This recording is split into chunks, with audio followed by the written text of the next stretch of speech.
Usa ka pagtuo, usa ka tingog, usa ka katawhan.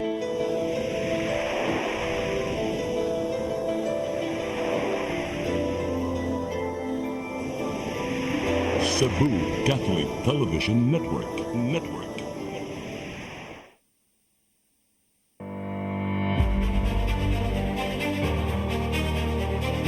Tatay dalam lugar na tayo hopefully walang matulog ng nakikita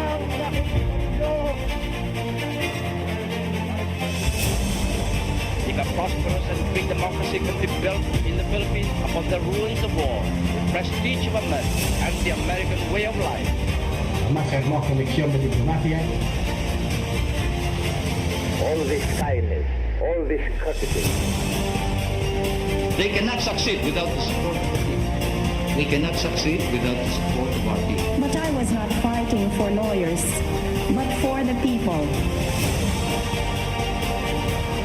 Na kagalang-galang na bumubuo sa ika-10 Kongreso. In times of financial and economic stress, I, Rodrigo Roa Duterte, fulfill my duties, President of the Philippines.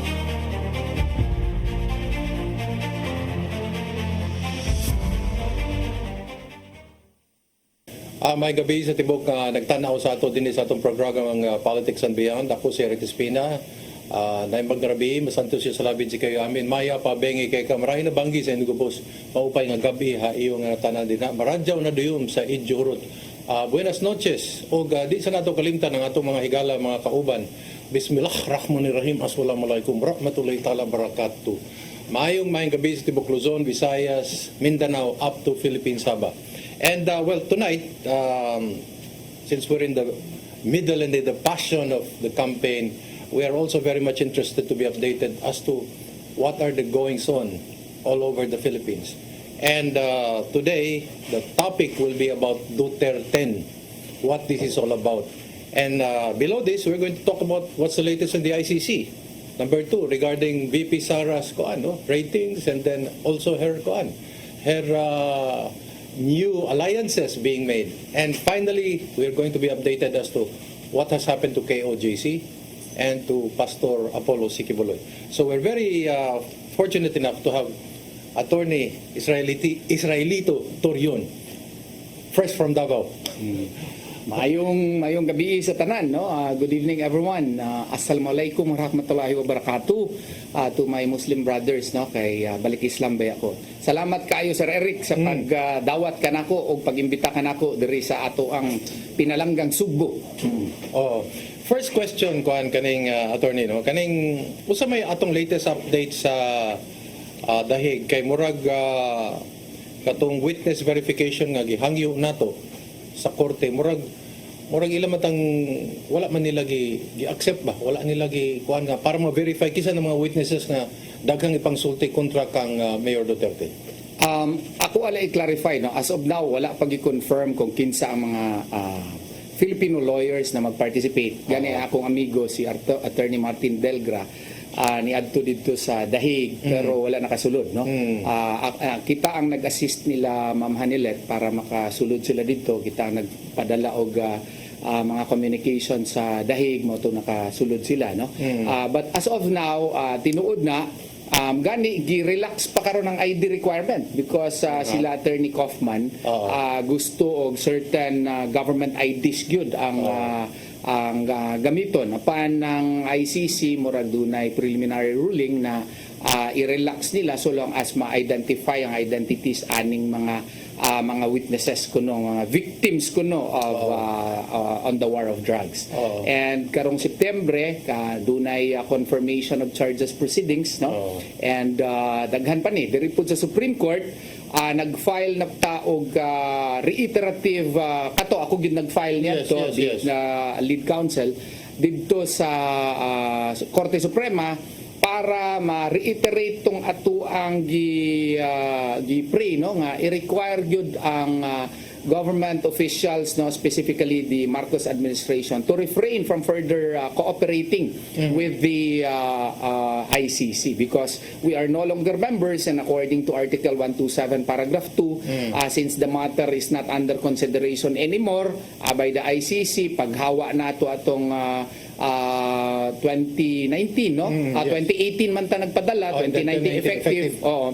So dapat wala na unta na. So continue na, we are awaiting the ruling, the order from the Supreme Court. Okay. And then, kani may gusto siguro on display, no? Para lang masabtan sa atong mga tigpamate. How does it look for the detained former President Rodrigo Duterte? This will be about jurisdiction, but before the idea of jurisdiction is discussed, dili ba i-discuss yung korte ka ng procedural and then substantive violation of the body that is under now the custody of the ICC? That's the way I'll put it. Yeah. Will that be part of the discussion such that wala din sila jurisdiction because in that sense, murag naabuso ba?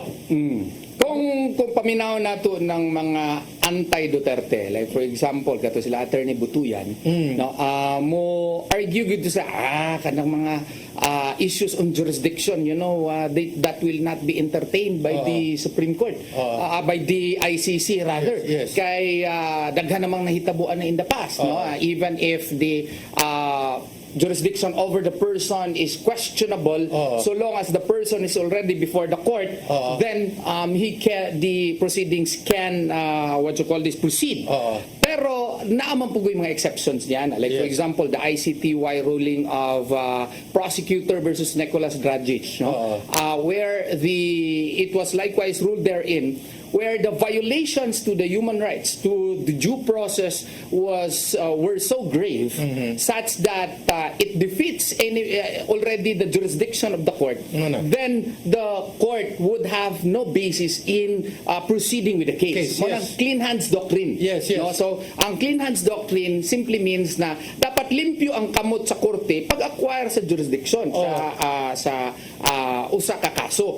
Labi na din nga kidnapping yun. Kay walay kalapasan nga gibuhat sa iyang mga katungod. Oo, nya kato grabe ra ba to? Kay you know, more than 70 years old na si former President Rodrigo Roa Duterte. Unya katong Article 59 wa gid nila. Sige naman nag-discuss yun, no? Kaniadto kita ray nag-discuss ana karpet tinandaghan ng experts, no? Pero ang ato ang punto din ha, wa gyud na gituman unya gani ang Department of Justice nahimo ng competent judicial authority. Di ba? So bag-o na karon. So all of this should be considered by the ICC. It is our humble contention that these can be raised during the September confirmation proceedings hearings because confirmation of charges proceedings na pagahimuon kay i-assert gina dito siguro ni Attorney Kaufman that since the acquisition of jurisdiction was very defective in the first place, then the jurisdiction of the court is founded upon shaky basis. So sa ako tanaw importante kana nga matter and this can be raised in the ICC unya ako agi nang gi-raise po didto sa Korte Suprema nato diri sa Pilipinas. Will it not be just viewed as simply a small matter in terms of procedural, or is it really substantive in the sense that due process was violated in terms of the rights of the accused? Kung anti-Duterte ka, sila Attorney Butuyan lagi, muingo na sila. Si Attorney Conti. Mao na ila sulti na that's not an issue in the ICC. Well, sa ilaha, ilaha man tong version. Pero sa ato pwede bagud na nga kidnapo nimo nya diretso lang naanay jurisdiction dayon ng korte. Sa ako that speaks not only on matters on procedure. That affects the very substantivity of the jurisdiction of the court.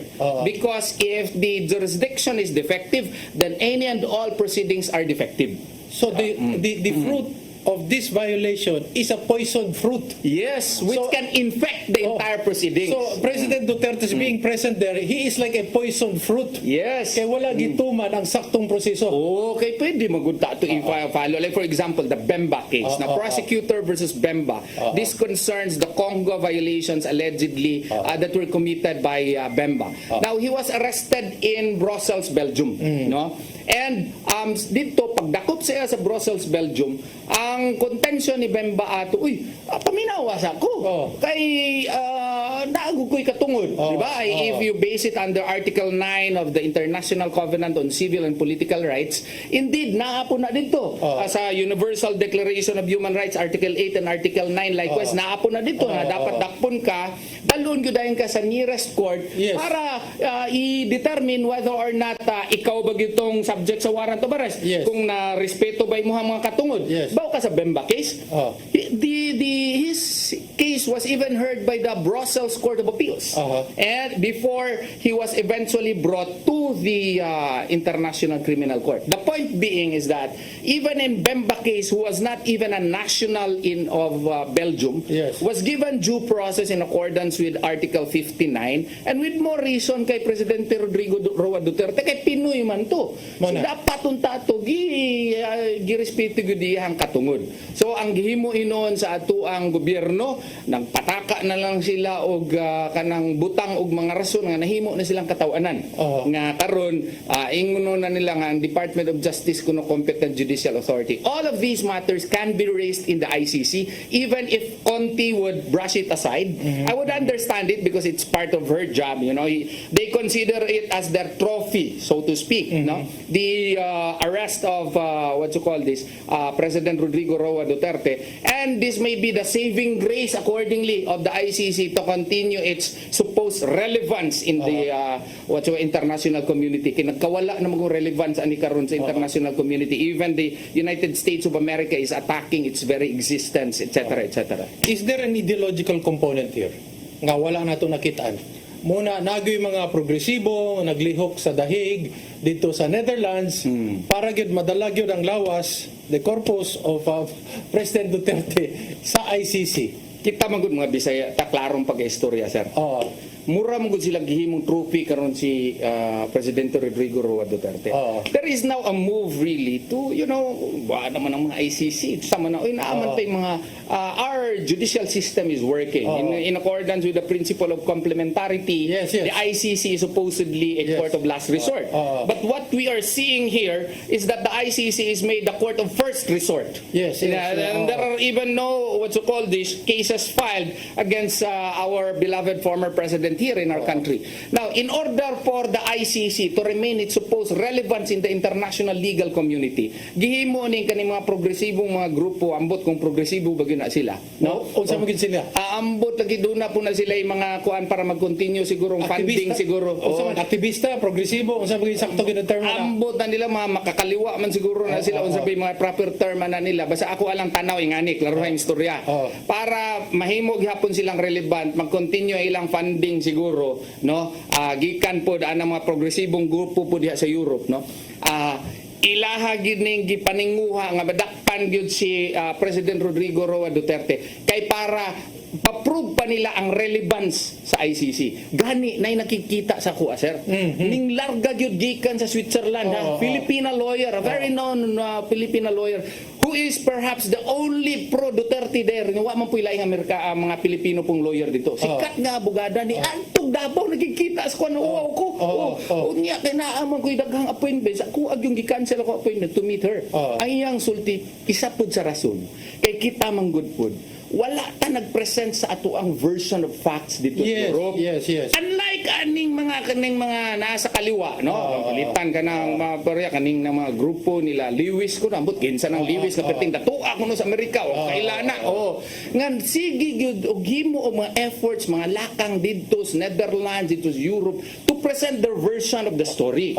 Now, our side has not been presented. And according to this lady lawyer who's helping me, feed me information, etc. As a matter of fact, she's inviting me to go to Europe. Kung ganahan po ko anida.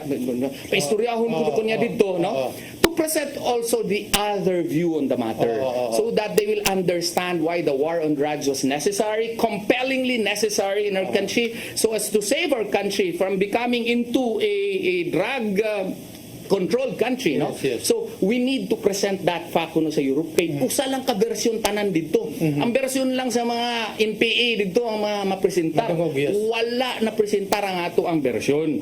So gikinahanglan ko nung exert po tag efforts, and she is doing that in Europe, but she needs help because siya ra kuno isa dito, and rightly so. So mao to nga gikinahanglan that we should likewise communicate. Ang nahitabo man gud diri sa Pilipinas sa mga prodigong, mura lang kita-kita lang ang mga nag-istorya. Wala tay efforts to communicate to the outside world, to Europe, to present our side of the Mura tag story. echo chamber, kita-kita rin ang abot. Kita-kita rin gaabot. Mao na nga pag-abot dito sa Europe, mura tag mga dautan. Sama ni sila, hindi sila ka-relates to naay punto that we should also exert our efforts, no, allocate certain portions of our resources, if we have any such resources, to communicate our version to Europe and other countries so that they can likewise see our perspective. Yes. That what President Rodrigo Roa Duterte was compellingly necessary for for our country in order to save it from becoming a narcotic country. This will be an alternative narration of facts. Yes. The presentation of the other true version. Okay. To the other parts of the globe. Okay, I will leave you two questions before we pause for break. Number one, masabtan kaha sa mga laing nasod sa Europe nga lahi ang kultura sa Pilipino nga kanang moingon si President Duterte, patyon tikaw, ipapatay tika. Kung lahi ang kultura nato sa kultura nila, anong punto ka? That's one. And then number two, can we use actually the drug war as another silent war against the Republic of the Philippines by other extraneous countries when Politics and Beyond returns?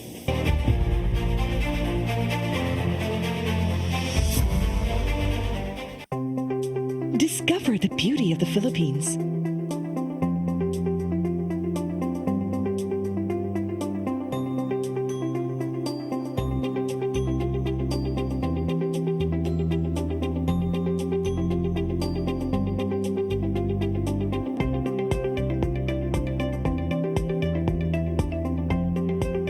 With Philippine Airlines, the country's flag carrier.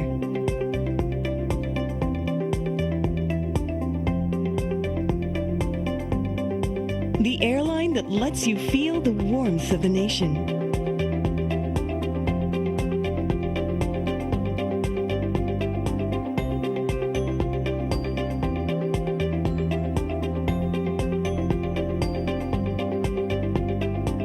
Mabuhay!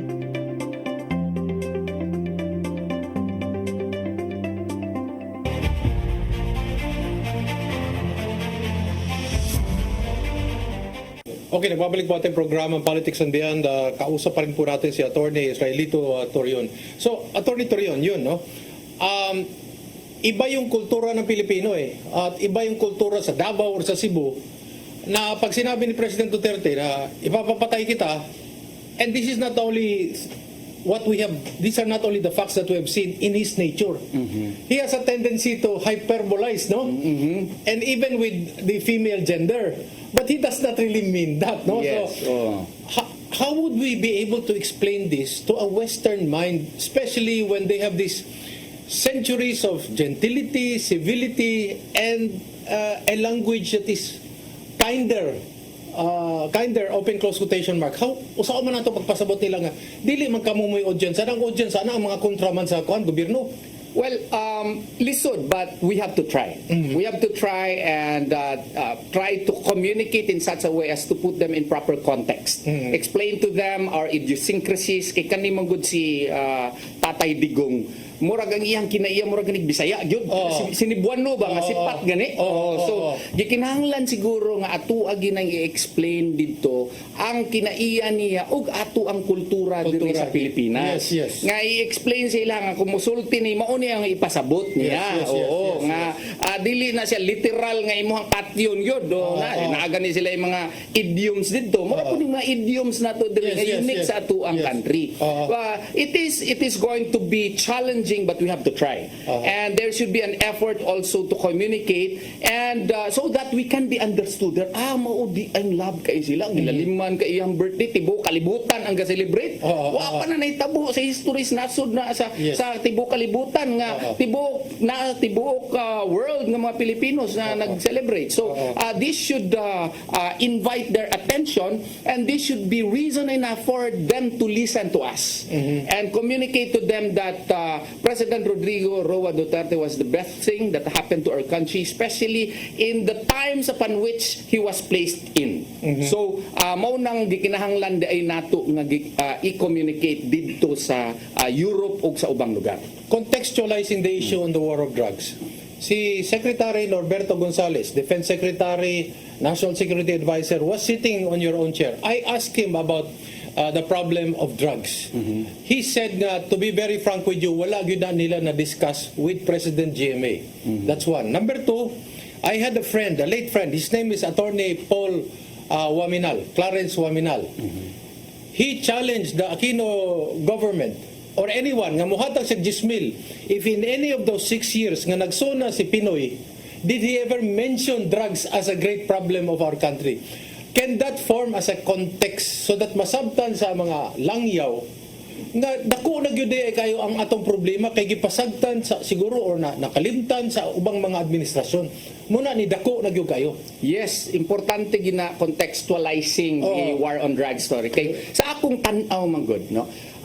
The act of President Rodrigo Roa Duterte in declaring a war on drugs was just like a person who was acting in self-defense. Okay. Now, if you are attacked, no, and there is unjust provocation hurled against you, when there is, when your very existence is already at stake, you have to act. Yes. So, mao to nga ang fabric of our nation is already at stake. The future of our children is already at stake. So he had to devise something in order for us to continue to survive as a nation. Kaya kung wato niya gihimo, mura na tagka ng mga naso dito South America nga nahimo ng narco country, no? Yes, yes. Nga ang mga politiko kontrolado na sa mga what you call this, sa mga drug lords, no? Yes, yes. O di siguro tamo gusto siguro nga na mahimo siguro nga mura na taog ka ng narco state nga ang ato mga politiko subject na sa mga dictation sa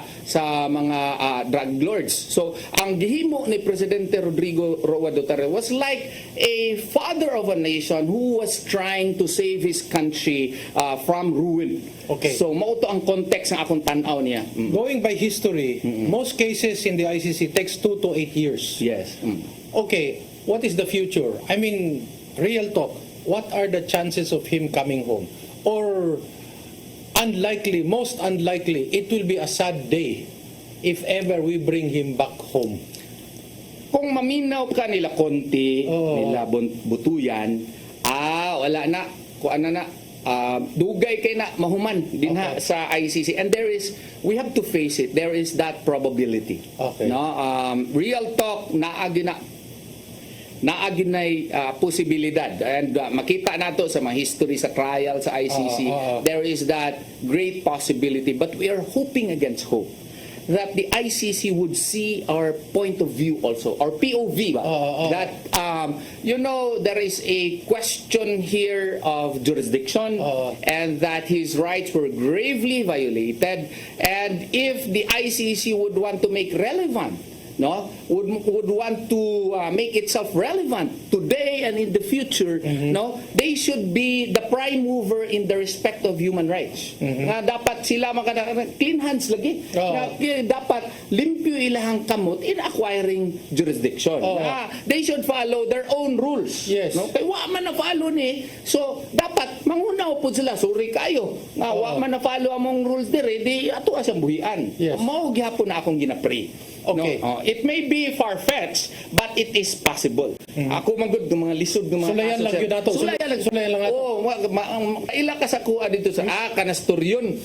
Bisag gamay kayong kuha na kanang gamay kay nga butas sudlo na ni turyon. Mao na ako ang kinaiya, sir. Nga ako gyud ang gamay kay butas ako na siyang balik-balikan i-explain hantod mudako. Mao na mudako nga kuan, sir. Sa sinibuano pa maskig mulbo ang kaspa o yabo ang munggos. Kana diha, sir, paninguhaon yun nato so that makita nila atong POV ba, atong point of view ba nga tama bitaw, no?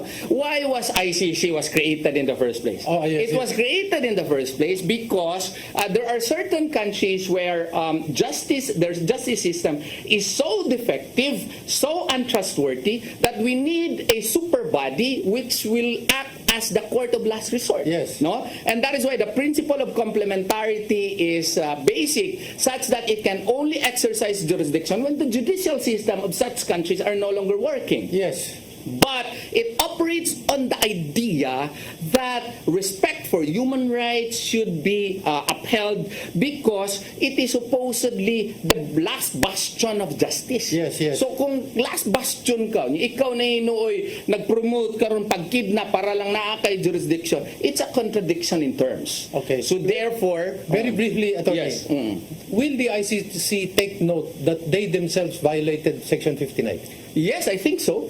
Because, and what kind of weight should they be giving to this? Well, it's really subjective on the part of the justices who are there, no? Yes, yes. But you know, when you see the forms, I saw the forms. Yes, yes, I was the lawyer was given first the forms, no? Katong pag-file nila dito kay kinahanglan man ako to Supreme Court. Yes, yes. Si Butang gani dito has judicial has he been Presented. presented.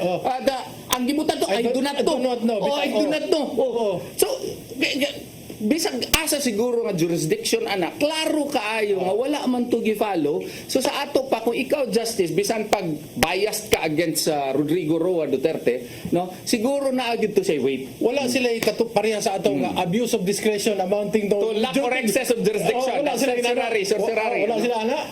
Naapod na siya supposedly. Okay. Pero ang problema malanggod kay ako ang tan-aw diha, kung ilaha pong buhian siguro si Rodrigo Roa Duterte, wa ni sila priced caps. From Asia labi na wa pagyud kay puro Africa ra, puro Africa man. Wala na sila price cuts. Wala na ang attention sa ila. Mo pud akong gikadlukan. Okay. So which is really mao na musulti ko na kita mga Pilipino mo pray gyud ta nga ang atuang POV makita nila pero andam pud ta dapat sa posibilidad.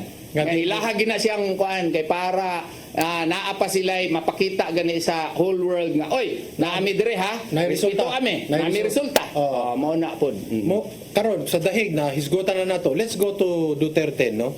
Ang giingon sa mga tao nga kaning Duterte ko no mao ni makatabang sa para sa non-impeachment ni Vice President Sara. That's one. And number two, kani dili kay ni siya may hisgutan, no. This is not often very discussed, no. The possibility of charter change. Imong tanaw, Attorney. Yes. Gikinahanglan gyud nato nga suportahan ang Duterte. Okay. Kay ngano si Tatay Dugong kuyog mi didto sa Hong Kong, Okay. no? March 9 and 10 kuyog mi didto, no? Kay ngano ang mga OFWs pa nang nag-request ni adto nga mo adto siya kay para makigistorya sila ha, no? Og ipresentar pod ang Duterte 9 pa to.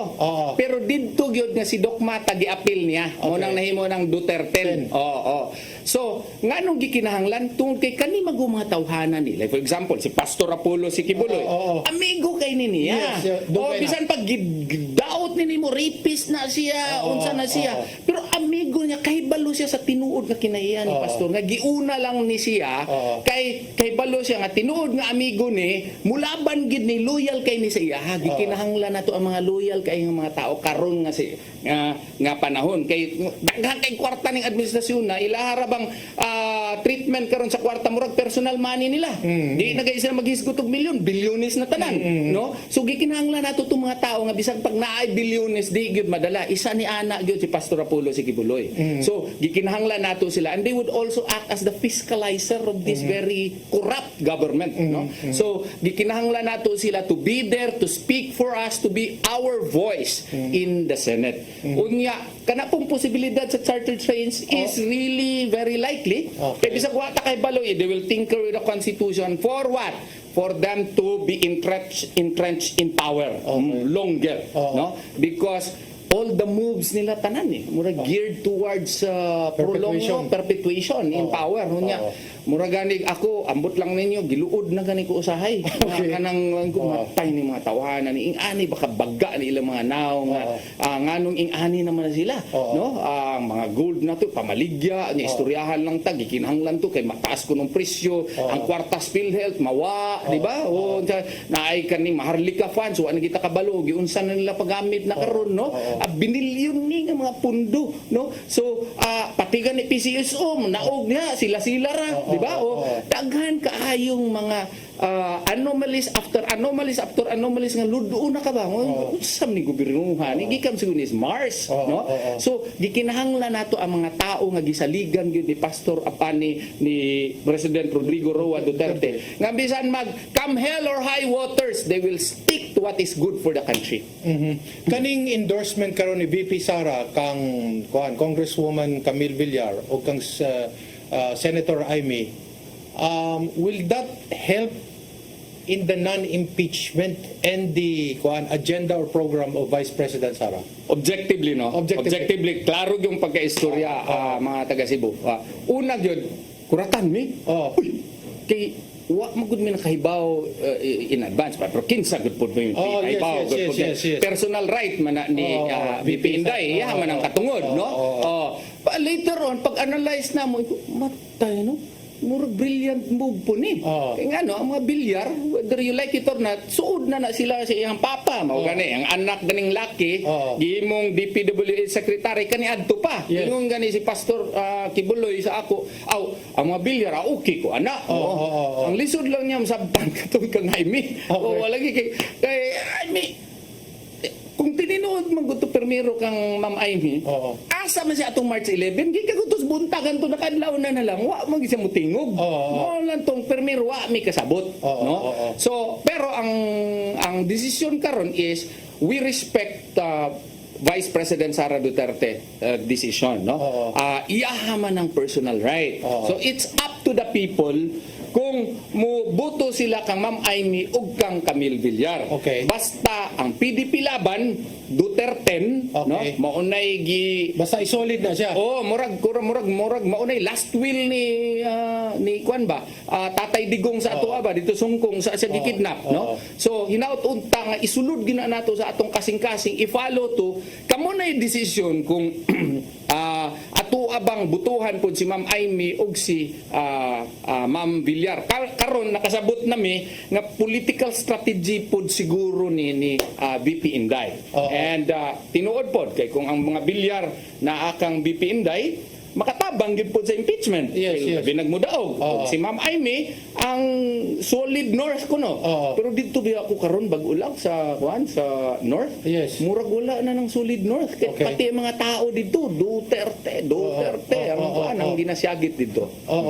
Kani I'd like to ask this also of you, no? Kaning do you really think the impeachment will go ahead? Will proceed as scheduled by SP Chis Escudero?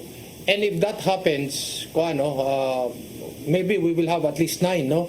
And that will be already a safe thing, no? But in case the impeachment proceeds, would you advise she resign ahead of time? No. When Politics and Beyond returns?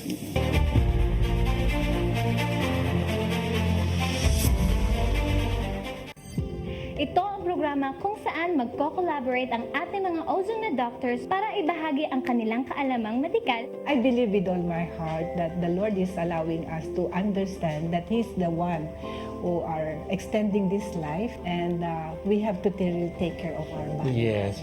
Matag episode, among ipaambit ninyo ang mga healing testimonies. Every day, pag gising mo, iisip ko kung ilang taon na lang yung itatagal ko, yung ganun.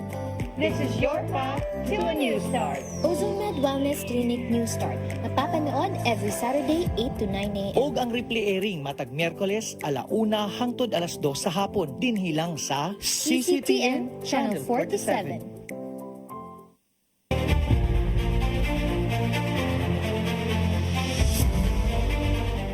Okay, balik ta sa itong programang Politics and Beyond. Kahinabi, nagyapo na to si Attorney Torrio, no? So, Attorney, no? Angay bang mo resign unhan ni VP Sara kanang impeachment para makadagan siya sa 2028 o unsa may mong pananawa na? Kung pakutanon ka, mayon siya si VP Sara, so si VP Inday, Attorney Torrio, what do you think should I do? Should I resign ahead of the final verdict of the impeachment court or not? Ang akong tanaw, of course, si VP Sara is a lawyer, ha? Maayo kayo ng abogada. Grabe ka bright niya na. She can decide for herself. Pero if in case mahitabo na, kung pangutanon ta, no? Akong tanaw, no, she should face it. No? Pero daghan pa kaayo ng kuano kung insist gyud si unsa ni after magud June 30 na po in new Senate. Yes. Nabe rule sa Senate nga pagkahumana na nga siya kana nga Senado humana na siya. Bag-o na pud ni nga Senado karon. So katong mga prosesong gihimo atong kanhing Senado, dili to siya automatic nga ma-adapt diri sa bagong Senado. Ilahan ang rules. Yes. So pwede na pud mo adto na po sa tornitorium file na pud og certiorari dito prohibition with prayer for injunction anti-arro. Labi na kung lahi na ang Senate President. Lahi na ang President. Posible bang malahi ang Senate President? Posible kayo. Kaya gani, last week lang or few days ago, di ba, nanap po yung rumor nga marag naay mga senador nga magkudita. Okay. So, lahi na po na nga policy na po. Okay. Pero ang serious legal question din ha is, can the proceedings initiated in the past Senate, sa manikaron, 19th, 19th man na sila, can it continue? Can it be carried over? Can be carried over. As a general rule, no. Unless unless the 20th Senate would adopt it. Yes. But you have another problem. What is the another problem? Article 11, Section 3, Paragraph 2, the 1987 Constitution, the one-year bar rule. Yes. Di ba? Kay the one-year bar rule when an impeachment proceeding is filed in the House of Representatives, no, it goes to the Secretary General in accordance with Article 3 of the rules, and then submitted to the Speaker. Yes. And the Speaker should include it within 10 session days. Yes. And then thereafter refer it to the Committee on Justice within 3 session days. Yes. In accordance with Francisco versus House of Representatives,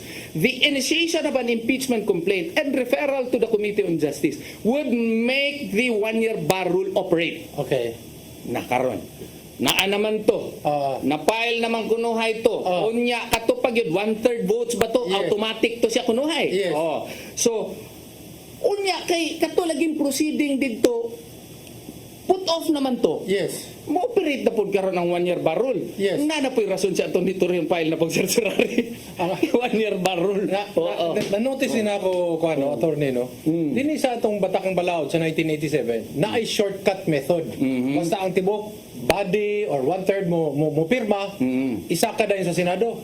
Muto ka sa United States Constitution, wala man na. Muhagig yun na siyang proseso. Dili ba marag... Ang gay yun na, di ba? Muhagig sa committee. There is this is a very serious impeaching a constitutional officer is a serious no? Dili ba angay wala abbreviation na kanabang pareha sa Senado sa sa US Congress ka muagig committee i-hearing o sa i-report out boss. Kung gi-review nila ilahang house rules, na okay, bisan pag 1/3, dapat you follow due process proceedings. Dapat katong Committee on Justice also would adopt it, no? Because it is presented to the body as a whole. Sa kay para naapoy opportunity tong uban unta to comment, etc. Ang ilaha manggong perception is basta 1/3 diretso na. That's the general rule. But that doesn't mean that you do not comply with due process requirements. Because due process, the immortal cry of Temesticles to Alcibiades, strike but hear me first. Diba? Mo na dapat po bisan pag nakay 1/3 giagi sa ato dito sa ilang house rules na dapat giagi sa ato dito kay para mahatagad og chances BP Sara nga motubag wa gina nila gipalo. Moingon sila karon nga kuan man na unsa ni tawag gipatawag naman as BP Sara dito before wa man siya mosipot in some of the issues. Pero naabay yung mga issues dito nga bago lang gibutang lang nila dito. Like for example katong kunuhay nga iyang ipapatay si Presidente Marcos. Wa man na dito sa issue dito sa House of Representatives. Na yung mga at least 2 or 3 issues dito nga bago. So dapat ato due process requirement gihapon. Na ay mga hungihong, I don't know kung tinuod nga once ma-impeach ko na si BP Sara, na ay plano nga criminal cases. That's one. Number 2, there will be another slew of ICC Interpol warrants. Kana, 2 short questions. Well, I have to clarify no para lang mag-guide gid atong mga kuan kay Lodin baya daw kunuhay ko sir no. Vice President Sara Duterte has already been impeached. No? Yes. Once 1/3 vote is secured and the case is now lodged in the Senate, he has effectively been impeached. What is now in question is whether or not she can be adjudged guilty of the charges. And then ang unsaan na ang hatol ni Ana is matanggal siya o niya di na siya perpetual disqualification niya. Now going back to your question, nabay planong filean og criminal case once wala na siya as Vice President? Daagi daw sir. Doon gidaw na siya. Hasta katong mga DDS kuno sa iyang panahon, pwede pong gamiton para sa ICC na pod. Nadungog na dito sa Davao. Namo dito sa Davao nga unsa ni tawag nga duna na nga plano. They will throw everything including the kitchen sink. So mao na mga ginaplano against kay BP Inday. Mao gani na importante gyud kaayo karon nga eleksyon no. Nga kinsa tong gisulti ni Tatay Digong na atong suportaran atuag yung barugan. Di na tamuliko. What is happening now to KOJC? Wala mo'y radyo, wala mo'y TV. Kumusta man ang compound? And then kisa may nagpadagan kay si Mayor Duterte or si President Rodrigo Duterte is to ama sa so kinsa may nagdumala karon kisa nagbantay dito. Luoy lagi kay si Pastor Apollo Sikibuloy tungod atong kaso nga gihimo-himo sa iyaha nga isa ra ba nag-complain no rape no. Unya kanang rape ni gawas 2014 daw siya gi-rape. Ning gawas siya sa KOJC 2016, gifile 2019, pero nagfile lang siya kay nana siya warrant atong 2018 for libel. Nafailan mo nag libel kay ginadaot niya si pastor etc. No? So, kana nga kaso na dismiss na unya gibuhi lang katong after sa Senate investigation. Na supposedly katugan ng petition for review gani defective kaayo kay wala ni comply sa rules pero gi-file gihapon nila. In just less than 7 days isyuhan day warrant si pastor. Unya kato natulog to for more than 3 years sa DOJ, pas kayo ang warrant. So gi-question po namo to kay remedy man to niya as an accused, no? You can avail of the remedies. Ako na explain nga gani si Senator Lacson kaniadto na siya warrant, wa siya ni surrender ang iyahang mga abogado ni adto Court of Appeals, gi-question ang probable cause unya ni agree ang Court of Appeals mao tong ni wala na ang warrant ning presentar siya. Si Ocampo, nga na po itong dating NPA. Nahitabo po na siya. Si Lisa Masa, nahitabo po na siya. So, pero tungod lagi kay giipit bang yun. Laliman ka itong arrest warrant nga unsa ni tawag, gihimo ng more than search warrant. Nga, more than 2 weeks na sila, gihimo ng balay ang mga eskwelahan. Gibangagan pa, naghimo-himo pag mining dito. No? Ang gihimo ni Pastor, gi-appoint niya beforehand si President Rodrigo Roa Duterte as administrator. Pero karon di pa dakupon. Ang nahitabo na lang karon in town is si Pastor Manggod has a habit of building leaders also. Yes. Leaders within the KOJC. Kani-gani iyang gihimo sa ko, ang murang hinoy kandidato ko. So, ang iyahang manggod, tungod sa iyahang training, ang iyahang mga miyembro pod karon have become leaders in their own right. So, naay mga individual assignments na. No? Okay. Mura na sila kanang, mura sila og kanang well-organized yun nga grupo nga ang kada isa do na gi role. And the corporate life will continue. Padayon gihapon niya gisarado ang SMNI. Itanggalan ilbaw ka repra permiro na ha. Karon na sarado si labot aning SMNI apil man. So it's political. Political gyud tanan. Sir, politika gyud pati gyud pundo. Nga man na political kay tungod close si Pastor Kibuloy. Kay balo man gud sila, sir. Kung mulaban si Pastor, wa na piyungan na. Okay. Kaniadto mayor pa lang si Tatay Digong. Suporta na si Pastor. Kanang suporta nga dili lang ampuan ka ha. Kanang suporta yun. Okay. Kana dagan siya o congressman, suporta pod. Dagan siya presidente, suporta pod. Diba? Kita nimo plano ni Pastor may gigamit. Mga miyembro niya SMNI. Mo gigamit mga radyo, TV, suporta tanan. Pati ganitong nabudol tang Marcos. Kinsa man day unsa man day nga istasyon ang nagsuporta lang SMNI lang ba ya? Mo lagi ako nabantayan nga nag-guest pa gani ninyo kapila dito. Kapila dito pila gasto ato kada isa, sir. Mino siguro 10 milyones ang gasto ato kada appearance ni Marcos ato. Kani pangutan unti ka attorney ani. Tinuod ba gyud nga naagi advance question si kuan? Na nga gihatagog advance question. Ginana na lang, ginana pag kana inoon wala ko'y personal knowledge ana. Okay, wa man ko dito. Wa man ko dito. Pero naay rumor ana. Okay, para pod daw kanang makatubag daw maka-prepare daw. Pero as to confirmation personal knowledge wa ko. Pero nakadungog ko ni ana, sir. Nga naay advance questions daw. Pero kani ato sir, wag gini advance question sir. Wala gini. Diretso gini sir. Diretso gini. So, unsa may kahimtang karon sa kuan sa ni Pastor Kibuloy? Kay murag na pneumonia to siya. And then kuan no, pero despite the fact nga kuan na pneumonia siya, nakadungog po nako kay kuan man ta kay journalist po ta, reporter po sa itong una nakamugna siya 70 kabok na bills. So unsa may how is he now? How can he survive in a situation like that? In that kind of environment? Si Pastor Apollo si Kibuloy Manggod is a kind of person who can survive under the most dire circumstances. Okay. Kay tan-aw nimo ay iyahang history kaniadto. Gikan sa kapobrehon. Tinuod gyud na. Diha gyud ang tao gud sa tamayong. Bukid kaayo deskalinan, di ba? Unya ni adto siya didto parang naka-eskwela siya dito sa mga kamusliman. Mo na suod na siya sa mga Muslim. Baligyan ko sa saging ba to? Saging. Anong klaseng luto? Saging. Siya po nakaagi na siya kana ganing mangutang ganis mga inchik gani. Iwa na sila bugas kani adto. Kaagi siya ni ana. So makasurvive siya. Ibaw ka atong pagka-prison niya. More than 70 years old na mangud siya. Nya iyahang daghan sila sa iyahang kulungan. Unya labi na tong kulungan dito sa iyahang immediate sa iyaha. Dito ipang saksak to mga bag-o. Sus naman si tinta kabuk dito mga gipang pneumonia, gipang TB. So natakdan in sa pastor mo to sige ka ospital. Kay sige po kog file of motion, i-oppose pag is prosecution. Watay sa una gibutang siya dito sa Camp Rame.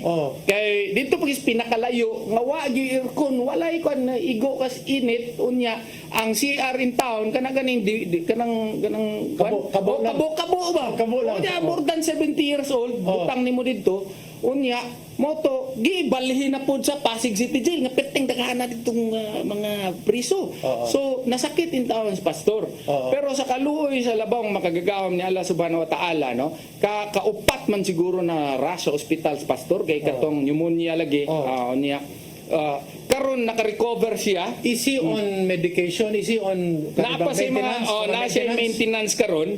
Unya pero despite that nakaprepara og mga bills like Philippine Food Sufficiency Act. Unsa man ang Philippine Food Sufficiency Act ay manggod nga gusto niya nga ang Pilipino do nagipagkaon sa tuang sa tuang lamesa. And ang iyahang idea is mura ganig state managed farming. no? Okay, okay. Pare-pareho ni sa idea ni Attorney JV Hinlo, no? Okay. Nga katong there are 300,000 hectares kuno nga murag bare lang. So ang iyang idea is ang katong walay mga tag-iya nga mga yuta sa gobyerno nga nakatiwangwang lang, no? Ang gobyerno na karon mo initiate og tanom niini murag himo niya sa KOJC sa una sa COVID-19. Mo'y mangusog. Katong COVID-19 tingala ka. Kapirting daghan ng gulay ang mga taga KOJC kay si pastor may nangunay ato. Nga pagwapirting daghan lang gulay, daghan kay silang produkto sa tungod sa surplus na maligya pa sila uban nang hatag pa sila sa mga tao. So mao pud na iyang gusto that the government will be the main initiator of our agricultural system whereby we would spot the needs of our people, plita kinahanglan gumay, himunang kahumayan, no? Katong mga farmers po that who want to develop on their own, gusto niya arkilahan para na sila kita. Okay. Pero sila gihapon ang mo tudluan og unsa pag farm ni adto, napa sila kita sa renta. Unya sila paghihapon may mag-uma, unya kung unsa ilahang produce, ang gobyerno pay mo palit. Okay. Kaya ang problema mo gud nato karon, pag tanom nimo sa palay, barato kayo ang palay. Nay middleman. Nay middleman. Pag mahal kayo ang palay, pag unsa ni harvest, barato na hinuon. So ang he would make it the policy rather that the Department of Agriculture will be the main marketer. Siya mo palit, siya mo market sa ubang mga nasod. Maka-provide nig jobs, maka-provide og trabaho sa mga walay trabaho sa kabukiran, no? Unya fast track pa nato ang ato ang agrikultura. Napasigingon kabahin aning kuan kaning laban sa korupsyon. Napagani siya kaning plano sa plunder ikanaog to 100,000 lang. Lowering of 50 threshold. million to 100,000 na lang. Ang iyahang kuan sa he wants to be the main warrior against corruption. Ngano man naamo gyud exhibit A si pastor. Limang ka exhibit A out of his own out of his own efforts, no, together with his members from 1985 15 lamang sila, 7 million na sila karon. Are present in 2,000 cities, 200 countries. Naaga na siya naa siya different corporation sama ang SMNI. Sama ang karon he is building about to be finished ang biggest dome in the whole world which can accommodate 75,000 what you call viewers, no? Yes. Physically present there. So ang iyaha is ang gusto niya nga muhimo siya balaod nga mag-create og truth commission. Okay. Kay ang ombudsman man karon is authorized to conduct any and all investigations, any act or omission by any government official. Ang problema walay mga investigators nga mga competent. So through the truth commission naa daw siya i-create nga batas nga maghimo aning truth commission nga naay mga competent investigators which will look into each transactions in the government. Okay. Na tapos hand in hand with that, i-lower niyang threshold sa plunder from 50 million to 100,000. Oo. Death penalty na. Kay para mahadlok na gini strong message gud sa mga kurakot. Unya not only that, iyahang himuong batas ang kaning Whistleblower Protection Act. Nga katong mga naay kay balon ay privy to certain informations about corruption na maprotektahan sila. Unya iyaha pong ipaaminda kaning bank secrecy law nga pati foreign deposits, dollar deposits, kung naay mga investigasyon i-open pwede na. Unya iyaha pod liquidation by certification, bawal na siya. Liquidation by receipts. Naabay na Senado ug sa Kongreso. Mao gani na sir. Iyaha ganahan siya naagi resibo kay sa KOJC manggod. Wala gina siya bahid sa korupsyon. Mao gani na sulayan na pud nato ang bag-o. Sulayan nato ni Pastor Apollo Sikibuloy. Sa mga OFWs na siya igiplano nga murag legal ug medical attaches. Kay ako din ni bantayan sir. Like for example, moadto ka laing nasod, wala day mga legal attache. So katong mga problema na sa mga OFWs. Sa mga OFWs, no, mapugos ta og hire o mapugos ta og unsa ni hire og mga abogado didto nga mga mahal kayo. So dapat ato katong mga abogado nato diri nga naay mga ideas na apoy mga degrees didto nga nasod. Moy atong i-hire nga legal attaché, napoy medical attaché sir. Yes. Kay Nga mga doktor. kuwang sad.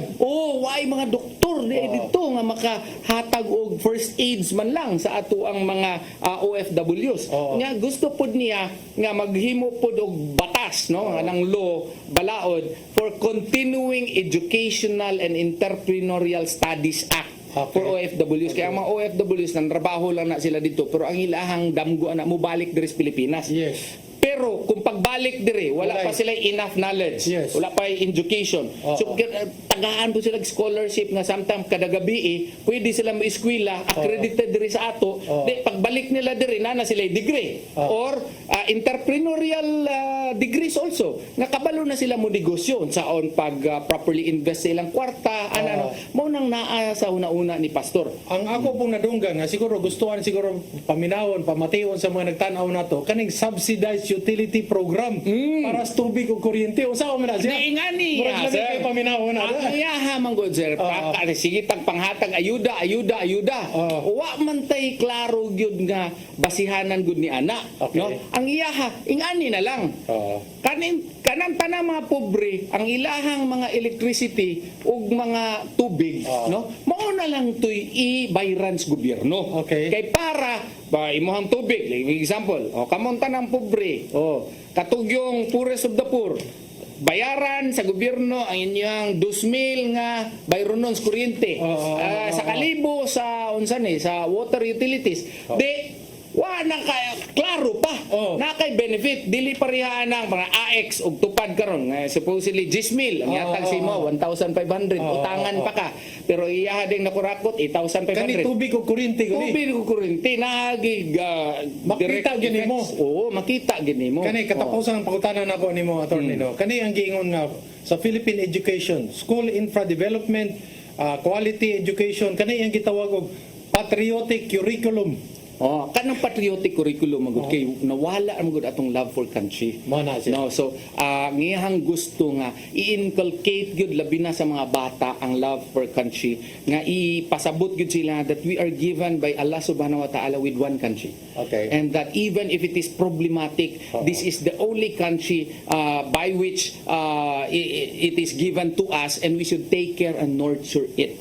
Kay bisan pag mo abroad ka second class ra gyud gihapon ka didto no lahi gyud kaayo kung naa ka diri sa Pilipinas mao na nga tudluan nato ang atong mga anak paghigugma sa atong nasod kay kung tudluan nato atong mga anak nga sa paghigugma sa atong nasod they will also work for the betterment of our country. Ingon kuno nila maka Pilipino tapos akong nakitaan sa iyang mga vlog is kuan bantayan nato ng mga CPP, NPA kuno kay mo na dako kay problema sa atong nasod. Gani gusto gani niya sir nga dapat pati college free na. Mao po na kang pastor nya na po siya Tourism Modernization Act nga katong interconnectivity sa Pilipinas nga nanay bullet train mula Apari hanggang Hulo. Mo na iyaha nga naasay nakaistorya ng mga Chinese people no ay sa China man gud interconnect nila ang China. That can also be done here in our country kay para kung naman gud ta interconnectivity then mas faster ato ang development as a nation and as a country. Okay, yan po kabuuan ng ating isang oras. Kausap po natin si Attorney Israelito Torion at natikman natin ang lahat ng mga rekado sa kung ano nangyayari sa ating bansa no doon sa tatlong mga punto na pinag-uusapan po namin. So we'd like to thank you Attorney Torion. Daghang kayong salamat. Biyahe ra gyud ni gikan sa Davao. So mga taga Dumaguete, taga Bohol, Tagbilaran nagtan-aw nimo ug sa ubang parte sa Mindanao. Daghang salamat kayo. Daghang kayong salamat po sir ha. Thank you kayo sir. Thank you kayo. At diyan po nagwawakas ang ating programa Politics and Beyond. Hinaot na mo na po sa ugi. Pwede ninyong isabak sa umaabot na eleksyon. Labi na kay sus medyo murag init kayong panahon. Labi na mas init pa sa tinuod yung panahon ang kampanya. This is Eric Espino for Politics and Beyond. Daghang salamat kaninyong tanan.